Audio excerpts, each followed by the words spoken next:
great balloon hullabaloo. What do I mean by that? Let's move to the first slide. Started out the week with some geopolitical concerns with, last Friday, you guys weren't here, right?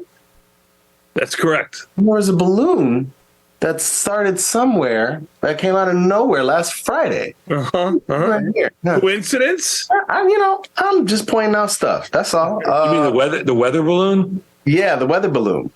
Did you see the path of this thing? It went from like Alaska all the way through the center of the U.S. all the way down. Like, how did nobody see this? Everybody saw it. Everybody saw it. Everybody saw it from the minute they launched it. What do you think? They don't see these things? They see these things before they leave China. So these are the UFOs that people report? Like, what's up? Like, it's part of it, but these are just this is just like, people are so freaking, what drives me crazy is the level of stupidity in this country on every level. This is just all political posturing. It's just like, you think we didn't know they launched a balloon the day they launched it? They got everything. They're monitoring everything. Oh, they're monitoring. They watched that balloon from the day it was 3 feet off the ground. True. From the day it was conceived. From the day it was conceived, they watch this stuff. It's all just posturing. And the Chinese are like, yeah, we'll send up a balloon, okay, and then we'll get them to have a ton of infighting so they can all decide, when should we shoot it down. I can't believe that one person hasn't done the F troop. It is balloon. That's right. Not one time on Twitter. I've never seen it. A very underrated, purely racist show that was great. What show wasn't back then? Yeah, it was just a matter of. Do you remember F Troop? You're a little young. The name. I actually have never watched F Troop, but I've watched a lot of old shows. I know the name. F Troop. I never watched F Troop. I'm not sure how they got away with F Troop, but you couldn't have that movie. You couldn't have that TV series today. I guarantee you, Frankie's going nuts in the chat right now talking about F Troop. I'm sure. What was F Troop about? This is way off top, but I really don't remember what was the premise of the show. F Troop was some troop that was like that set in a western. It was a western. It was a western with some distant. It was a satirical sitcom western. Well, it wasn't. Yeah, it was a group of U.S. soldiers versus Indians, and the Indians were smarter. Yeah. Oh yeah, some racist shit. It was cowboys. It was cowboys versus Indians. I'm sorry, basically. American Indians or indigenous people. I mean, yeah. Well, and if you're talking about the show in that way, it's fine if you say Indians, I guess. I mean, you're referring to what was happening. It was the traditional cowboys versus Indians. Like the 50s. Just taken to a different. Wasn't the show in the 50s?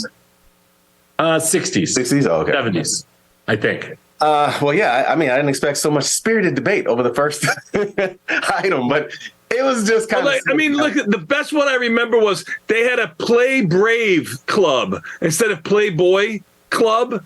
Like the Indians, instead of having a Playboy club, they had a Play Brave club. It was like a parody on Playboy Club. It was hilarious. I mean, you can't get away with it now, but it was great. Yeah. No, hell no. Now, you kidding me? Yeah. So geopolitical concerns. That's what we started out the week with. This China balloon. I didn't see it started on Friday. I was surprised that it was still lasting till Monday. Spoos were kind of down heading into the week. And then there was a Russia thing where we're doing tariffs on aluminum. So those were kind of how we started the week, right? So it kind of, I guess when you think about it and where we are now, it's kind of interesting because it just kind of kept creeping in not so great news throughout the week. We got supposedly we're not going to get a rate hike in May. All of a sudden, now the idea of a rate hike, it's like nearly 70% chance of a 25 basis point rate hike. And that just climbed throughout the week. Dollar is working on its third consecutive positive week, surprisingly, which is also adding to this situation. We're looking at the worst week since the week of December 12th so far.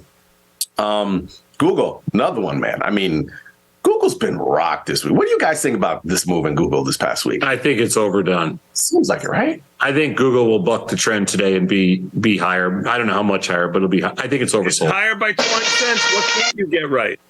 There you go, John. Yeah, that's true. That's true. I'd see. That's the only thing I know about this song. Other than that, I don't think I ever watched an episode. I've never seen an episode. Yeah, it was so good. Just randomly do that throughout this whole thing for the next few minutes. Just randomly, just play it. VIX is looking to break a 5-week losing streak, and VVIX is trading out of 4 months highs. I got a chart on that a little bit. Let's move to the next slide.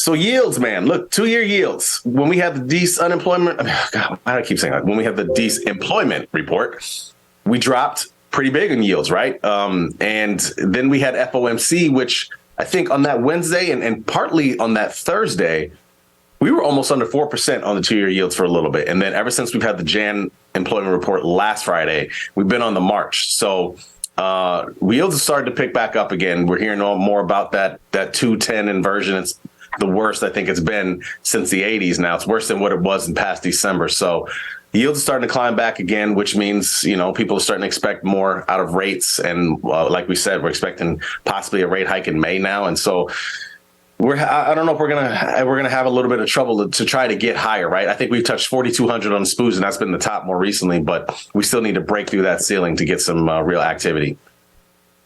Let's move ahead. This is something I'm watching, man. This is not a crazy pair, but it's starting to be interesting to me. The Dow versus tech, right? This is a chart of that ratio of the pair, going back to basically like right before the pandemic, right?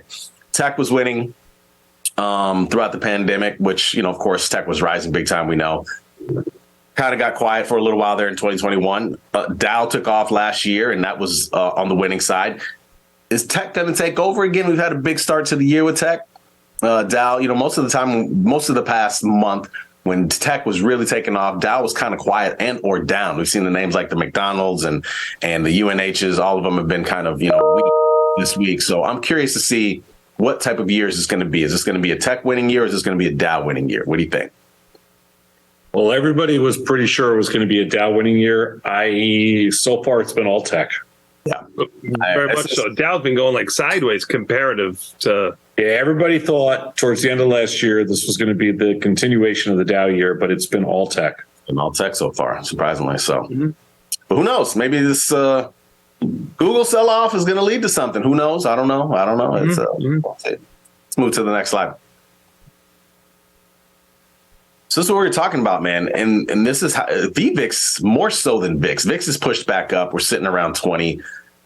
For the longest time, we would say 19 was the long-term average for VIX, but I'm starting to feel like it's 20, especially after these last couple of years. I haven't actually looked at any numbers. I'm just saying that. Just want to say VIX's long-term average is 20 because it's been on the rise. But VVIX was the surprise of the week. Vol of vol started to push back towards 100, which we haven't seen in a while. So that's something to keep an eye on. VVIX really started rising throughout the week. So I'm going to keep an eye on that and see what that may mean for volatility overall. Let's. Yeah. The VVIX move was surprising, but that's right. Like it was kind of like a 2-day move almost. Yes. Yeah. As yields start rising, as dollar kind of stays bid, and it's pushing all this other stuff down. So something to watch. Let's move ahead. Mm-hmm. Here it is, AI. This percentage of people who've used Chat GPT or AI tools at work. Marketing and advertising and tech are at the top of this list as far as different industries, well over 30%.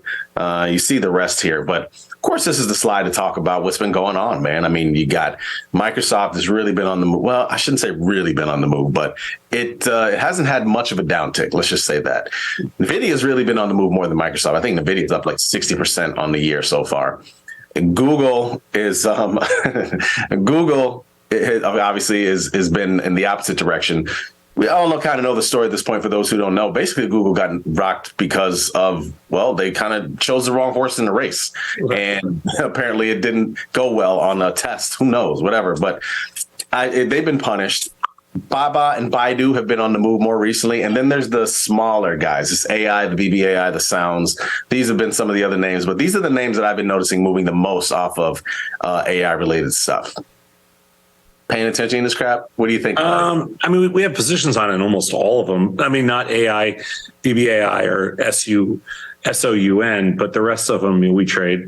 I'm not paying attention. What do you think? I'm not paying attention to the news. I'm just trading them. I like that. It's a good answer. I'm going to have a talk with Dr. Data today on the show. It's our resident, research guy, but also an expert in the field of AI. So I'm looking forward to that one today. We're going to talk about it at on Engineering Trade 145 with a little bit of extra time today. It's going to be a good one. Yeah, I just got my username, password, and all my credentials for my GPT, so I'm ready. This weekend's going to be my first voyage into First experiment. Experimental. Were Yes. you able to get on the regular one? Like no fee, right? I don't know. Fee? Dr. Data. Fee? You want Sosnov to go in his pocket? How's he gonna go? I assume he got on the regular Yeah, one. he's on the biatch program. Okay, if somebody's paying it, Jamal, it's you and I. Yeah. Oh, no doubt. No doubt. Yeah. Let's move on to the next slide, because I know they started some subscription service, something like that. They're trying to monetize. Yeah. It's you and I, Jamal. Yeah, I know. I know. F troop all the way. Used car prices somehow rose in January, but they're still down 12.5% over a year. We've seen moves from Carvana and CarMax recently. So why do they keep rising month to month? Who knows? Triple BY. Only reason why I mentioned this one, man, is because I think people are unfamiliar with the idea of a stock offering. I mean, they took this thing up 120% on Monday, and then boom, stock offering comes on Tuesday. So I know we didn't see this happen a lot. I don't remember during the memes, but people need to understand the idea of stock offerings, and that anytime they want to raise cash, they'll come out with an offering, boom, stock down big time. So keep an eye on that when you're trading. Back to 250. Yeah. They smashed it, man. Yeah. Bitcoin closed below 22K for the first time in 15 sessions. It's kind of weak, and it's not good. It's not good. Research. Feb 7, portfolio survival from OJ. Check that out. It's a pretty good one. Beautiful. Listen, we got to take a quick 90-second break so we can get to the opening bell. Sound good, Thomas? Sounds good. Thanks, Jamal. We'll be back in 90 seconds. Thanks, Jamal. Yeah. Peace. Real for you.